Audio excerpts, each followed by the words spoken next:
नाज़िक चक में घर अंदर कपड़ा धोइण वारी मशीन में करंट लगण सबब औरत फौत थी वई आहे। वधीक अपडेट मालूम कयो था निसार जागीरानी का। निसार छा वधीक अपडेट आहे? जी बिल्कुल, चक शहर में बिजली जो करंट लगण सबब 40 साल जेका आहे औरत पोपरी ज़ाल उर्स सेठार घर में करंट लगण सबब फौत थी वई आहे।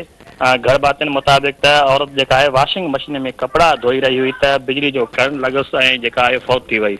औरत जे फौत थियण सबब जेका आहे औरत जे घर में रोज ॾाढो मची वियो आहे। जी निसार अपडेट का आगाह करण जे लाइ महिरबानी।